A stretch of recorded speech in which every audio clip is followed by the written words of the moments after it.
Hey, this is the Budget Wise Dad here, doing today's version of This versus That.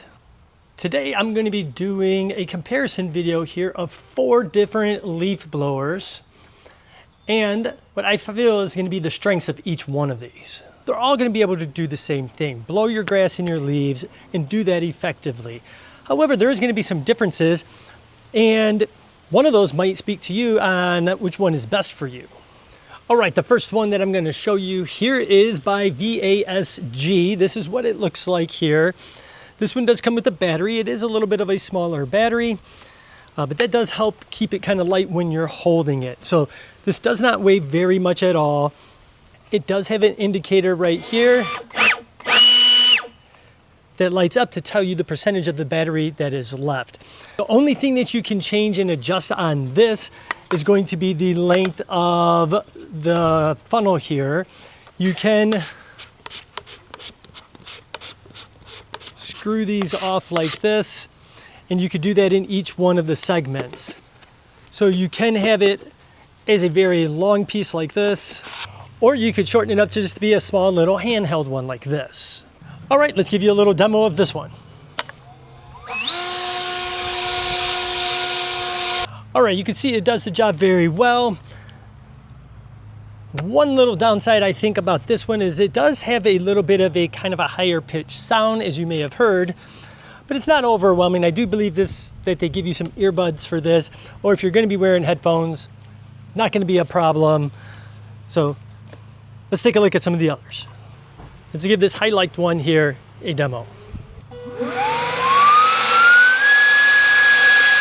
Again, this one's a little loud. It's not quite as high pitched. One of the things that I do really like about this is how you can spin the handle around and use it in this manner. This one is adjustable as well. Can also make it handheld. So this makes it easier if you're trying to get something up high. Again, the battery is a little bit on the smaller side. This one does have a battery that you can push in and it has an indicator to show you how much charge is left on those batteries. It has 5 different levels, and you just pull this back. 1, 2, 3, 4, and 5.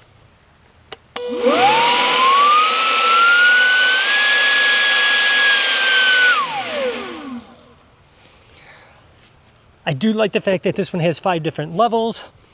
After using this for a little while, I do find, while this is not difficult, it's not as quick as some of the other ones at changing the level or turning it off. All right, the next one to take a look at here is from Rayfiox. This one is a little bit bigger. Again, this one is a little bit on the heavy side. However, one of the things that is very nice about this one is they do give you this strap here that you can put right around, and it takes a lot of that weight off. It's not super heavy, but it does have a little bit more weight to it. It does have the quick change of the nozzle right here, and you can also make this a small one by putting the top down on that. This one does come with a larger battery. I do like that. It does have an indicator right on the back as well. You're going to see here the power button, and this one has 3 different speeds plus a turbo speed, so a total of 4. Let's take a look at this one. I kind of feel like the number 1 on this one doesn't have very much power. 2's doing pretty good. 3's really good, and turbo, really good. Now, even though that this one doesn't sound like it has very much power, I feel like it actually works just as well as the other one.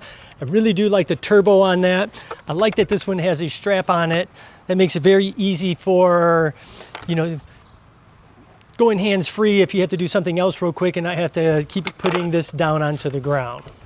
All right, my 4th one today is from Kemo, and this one looks quite a bit different than the other ones here. Does have a little bit of a bigger battery. I do like that. This one has 3 speeds. You just turn it on by pushing this button, and then you can go up or down by pressing those buttons. This one is a little bit more unique. It has more of like this pole design. It is extendable, at least about another, probably I would say 8 inches or so. And another thing that I really like about this one is that it has a flexible head on it. So if you have a hard to reach place, maybe underneath a vehicle, on top of a vehicle, around some trees, whatever the case may be, that's a very nice feature that this one has.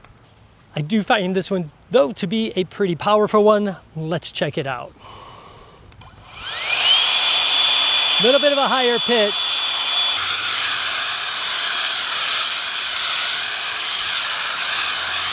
Well, again, this one does have a little bit of a higher pitch. Out of the four, if I had to pick the one that I felt was the strongest, this would be the one. Well, there you go with today's This Versus That. I actually had 4 different leaf blowers for this. I think they all have different strong points. Now, if you're looking for the strongest out of this group, I'm gonna give that edge to Kemo. And I do like the fact that this one has a flex head on it. Has the adjustable shaft on it there as well.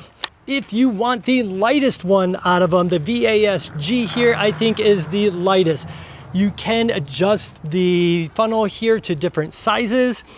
It's just, this one's just easy to pick up and just go.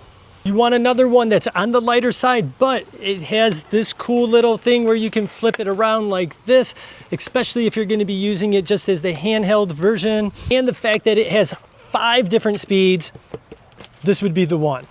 Now, if you want the quietest out of the group, it's going to be this one right here. While it is a little bit bigger and it's kind of quiet, it still does have some power, and it does have the strap that is going to help you out as well. So I hope this helps you make the best choice that you can.